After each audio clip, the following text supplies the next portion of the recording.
Hi, ഇത് ഗ്ലോക്സീനിയ ചെടിയാണ്.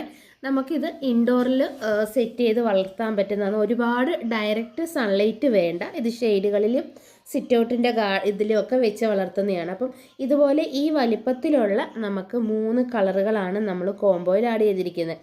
കളറുകൾ ഇതാണ്. റെഡിനകത്തൊരു വൈറ്റ് കളർ വരുന്നത്, പിന്നെ അതുപോലെ ബ്ലൂവിനകത്ത് ഈ വൈറ്റ്, പിന്നെ ഒരു ഇങ്ങനെ മിക്സഡ് ഡാർക്ക് വരുന്നത്.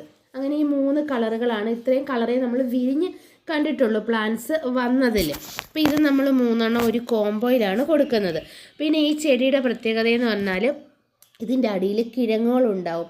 ഈ കിഴങ്ങുകളിൽ നിന്നാണ് നമുക്ക് അടുത്ത തൈകൾ ഉണ്ടാക്കിയെടുക്കുന്നത്. ഒരുപാട് വെയിലത്ത് വെച്ച് വളർത്തരുത്.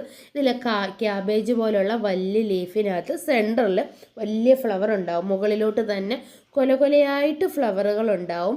അപ്പം ഇങ്ങനെയാണ് ഇതിൻ്റെ രീതികൾ. ഇതിൻ്റെ പ്ലാന്റ് സൈസ് ഇതാണ്. പിന്നെ ഇതിനധികം വാട്ടറിങ് എല്ലാ ദിവസവും വെള്ളം കോരി ഒഴിക്കേണ്ട കാര്യമില്ല.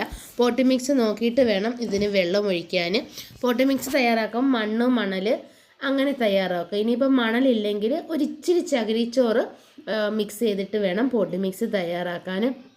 ഇത് 3 കോംബോയ്ക്ക് 470 രൂപയും എക്സ്ട്രാ കൊറിയർ ചാർജുമാണ്. ഈ വലിപ്പത്തിലുള്ള പ്ലാന്റുകളാണ്. നമുക്ക് പല കളറിനും പല വലിപ്പമാണുള്ളത്. ഈ സ്ക്രീനിൽ കാണുന്ന നമ്പറിൽ വാട്സപ്പിൽ മെസ്സേജ് ഇട്ടാൽ മതി. നമുക്ക് കോളുകളില്ല.